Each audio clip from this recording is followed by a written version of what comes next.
குணா, சதீஷ், கார்த்திக் வடச்சென்னை படத்துல வர்ற மாதிரி இல்ல. இந்த 3 பேர் தான் பாத்தீங்கன்னா கோயம்புத்தூர்ல அந்த காலேஜ் படிக்கக்கூடிய பொண்ணை பாலியல் ரீதியான விஷயங்களுக்கு ஈடுபடுத்தி கேங் ரேப் பண்ணவங்க. உங்களை இப்ப போலீஸ் பாத்தீங்கன்னா ஷூட் பண்ணி அரெஸ்ட் பண்ணிருக்காங்க. அது மட்டும் இல்லாம உங்களுக்கு ஆல்ரெடி ஹிஸ்டரி ஆஃப் கிரிமினல் ரெக்கார்ட்ஸும் இருக்கு. ரொம்ப மோசமான ஒரு விஷயம் தெரியுமா?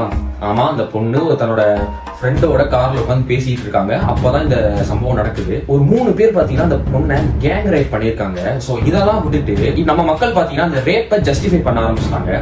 அந்த பொண்ணு எதுக்கு 11 மணிக்கு நைட்ல அந்த இடத்துல உட்காந்து ஒருத்தவங்களோட பேசிக்கிட்டு இருந்துச்சு அப்படின்னு ஒரு சில பேரும், அவங்க 2 பேர் லவ்வர்ஸ் தனியா இடத்துக்கு போயிருக்காங்க அப்படின்னு ஒரு சில பேரும், ஒரு ரேப்பை ஜஸ்டிஃபை பண்ற அளவுக்கு நம்ம மக்கள் ஏன் இப்படி ஆயிட்டாங்கன்னு சத்தியமா தெரியல. அவங்க ஒரு விக்டிம், பாதிக்கப்பட்டிருக்காங்க. இந்த வீடியோ பாத்துட்டு இருக்கீங்க, நீங்க யாரும் லவ் பண்ணது இல்லையா? உங்க கேர்ள் ஃப்ரெண்டோட உங்க பாய் ஃப்ரெண்டோட நைட்டு பகல் பார்க்காம சுத்துறது கிடையாதா? அதே மாதிரிதான் அவங்களும் பண்ணிருக்காங்க. அது அவங்களோட பர்சனலுங்க, அவங்களோட விஷயம். அவங்க யாருக்கு வேணாலும் சுத்தலாம், யாருக்கு வேணாலும் என்னென்ன பண்ணலாம், அவங்க விருப்பப்பட்டு தானே போயிருக்காங்க.